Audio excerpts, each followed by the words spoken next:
আওয়ামী লীগগুলো ততক্ষণ ভালো যতক্ষণ পর্যন্ত সুবিধাজনক অবস্থানে থাকে। প্রমাণ এটা বলে শেষ করি। এই যে দেখেন, আমি অবাক হই, মানে আওয়ামী লীগ তো এতদিন একটা ভাব নিছে কি, গিলে করা পাঞ্জাবি পরবে, একটা পাশে চটি ব্যাগ থাকবে, সিথি করে চুল আঁচড়াবে, হ্যাঁ, এরপরে একটু একটু রবীন্দ্রনাথ পড়বে, শান্তিনিকেতনী ভাষায় বলবে, অশুদ্ধ অশ্লীল একদমই বলা যাবে না।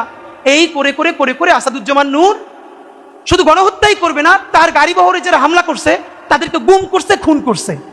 এই যে ছায়ানটি, এই যে উদিচি, এই পুরো গ্রুপটা তাদের প্রোডাক্ট করা। এই যে হুমায়ুন আহমেদের সাহেবের যে নাটক করতো আমির খসরু, কি জানি খসরু, ভুলে গেছি, স্বাধীন খসরু, ভাবেন 54 বছর বয়স এই স্টুপিডটার।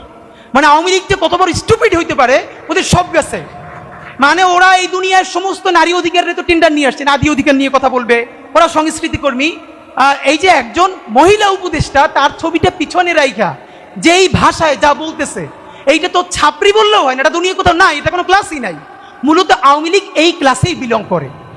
তো আওয়ামী লীগ যে এই ক্লাসে বিলং করে, এইটা যাতে ধরা না পড়ে, এই জন্য তারা এইরকম গিলে করা পাঞ্জাবি, অনেক বুদ্ধিজীবী তাত্ত্বিক, এই যে তাদেরকে দিয়ে দিয়ে দিয়ে দিয়ে প্রচুর ভেগ কথাবার্তা বলাই। তো আপনি অর্ধেক বুঝবেন অর্ধেক বুঝবেন না, আলো আধারি ভাষা, চর্যাপদের মতো, মানে বিরাট একটা তাত্ত্বিক ব্যাপার। এই বলে বলে তারা বাঙালি জাতীয়তাবাদের নামে বাংলাদেশকে টুঙ্গিপাড়ার কলোনি বানাইছিল। আমাদেরকে এখন যেটা করতে হবে, সেই কলকাতা এবং টুঙ্গিপাড়ার কলোনিয়ালিজম ভেঙে ঢাকার বাংলাদেশ গড়ে তুলতে হবে।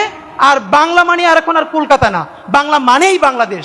এই স্বাধীন পরিচয়ের জন্য আমাদের দীর্ঘ প্রস্তুতি নিতে হবে, মনস্তাত্ত্বিক লড়াই, সাংস্কৃতিক লড়াইয়ের জন্য।